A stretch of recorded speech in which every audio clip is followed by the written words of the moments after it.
Sabipun. Selamat pagi, pemirsa Berita Lampung kembali hadir menjumpai Anda bersama saya Iin Hermayani.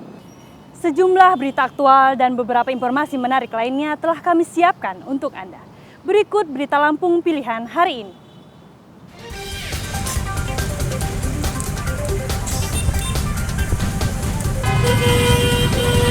Sebuah mobil minibus ludes terbakar di jalan raya.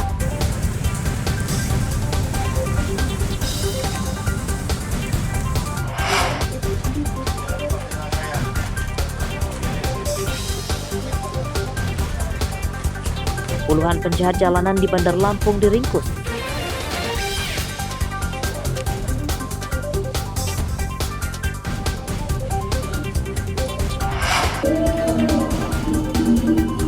Menilik tempat wisata Harbor City di Pelabuhan Bakauheni yang digadang-gadang sebagai Ancolnya Lampung.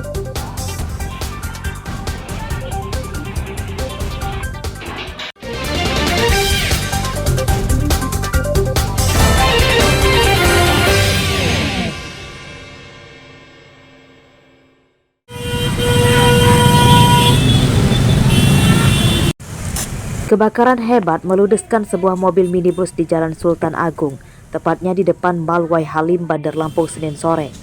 Kobaran api cepat membesar karena tidak ada petugas dan warga yang memadamkannya. Beberapa kali terdengar suara ledakan hingga menyebabkan warga takut mendekat.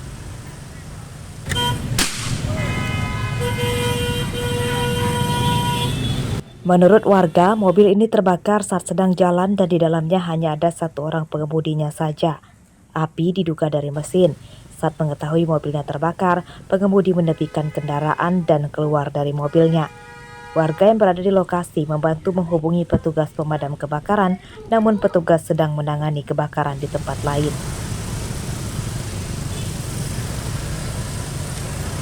Kayaknya nggak bisa diselamatin lagi. Oh gitu, tapi udah sempat ngubungin pemadam Ibu? Alhamdulillah sudah sempat. Cuman kebetulan dari pemadam kebakaran masih ada tempat kebakaran di tempat lainnya.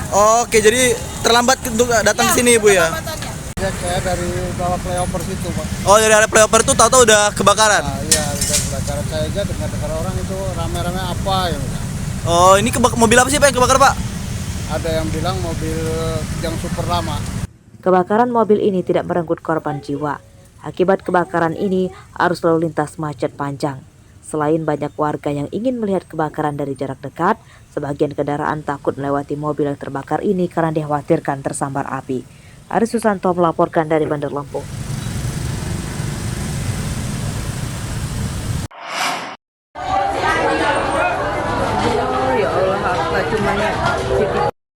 Sebuah rumah di Jalan Untung Suropati, Labuhan Ratu, Bandar Lampung, Senin sore ludes dilalap api. Kebakaran diduga akibat korsleting listrik. Warga bergotong royong memadamkan api dengan alat seadanya sebelum petugas damkar tiba. Pada kebakaran ini, nyaris semua isi rumah hangus hingga surat-surat berharga yang tidak bisa diselamatkan. Petugas damkar menggerahkan 9 mobil pemadam, namun terkendala sempitnya jalan yang akan dilalui mobil damkar saat menuju lokasi kebakaran. Rumah 2 lantai, kebetulan dihuni oleh 8 jiwa, ada lansia 2 orang. Penyebab kebakaran sendiri masih diperkirakan oleh korsleting listrik, tapi untuk keterangan lebih lanjut nanti dari pihak lagi.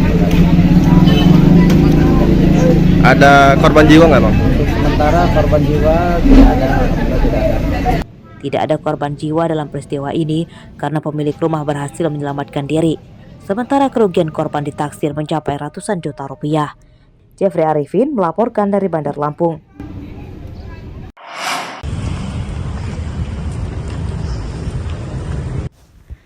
Setelah buron selama 2 pekan, pembunuh Ferry Alamsyah, juru tagih hutang di Labuhan Maringgai, Lampung Timur, akhirnya menyerahkan ke Polres di Tanjung Pinang, Kepulauan Riau. Usai membunuh, tersangka Andi Mahmud alias Emu melarikan diri ke Tanjung Pinang. Tersangka kemudian dijemput dan tiba di Mapolres Lampung Timur pada Senin siang. Dalam penyidikan, polisi mengungkap pembunuhan tersebut dilatar belakangi dendam tersangka kepada korban yang kerap diajak berkelahi. Menurut tersangka, ia dan korban pernah sama-sama membawa senjata api rakitan untuk saling baku tembak, namun saat itu gagal. Pistol. Warnanya apa? Warna putih. Putih. Isinya berapa butir? 4, Pak. 4. Ada isinya semua? Tidak, Pak. Isinya berapa? Ada 2. 2 isinya.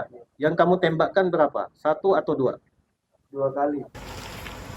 Tersangka membuang senjata apinya setelah dipakai menembak korban dan hingga kini masih dalam pencarian. Penyidikan kasus ini juga akan dikembangkan polisi untuk memburu penjual senjata api rakitan kepada tersangka. Karena kami meminta bantuan juga dengan teman-teman dari Resmob Kepulauan Riau, Tanjung Pinang untuk mengamankan pelaku.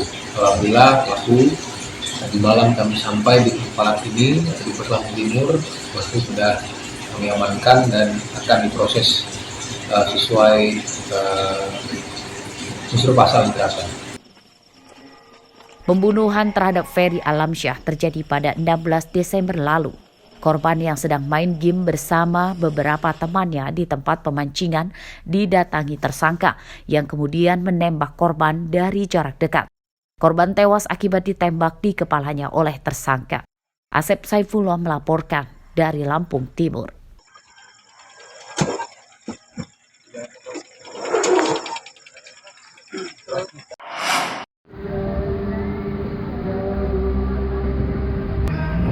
Gelombang arus balik di hari libur tahun baru 2024 di Pelabuhan Bakauheni, Lampung Selatan terpantau ramai lancar.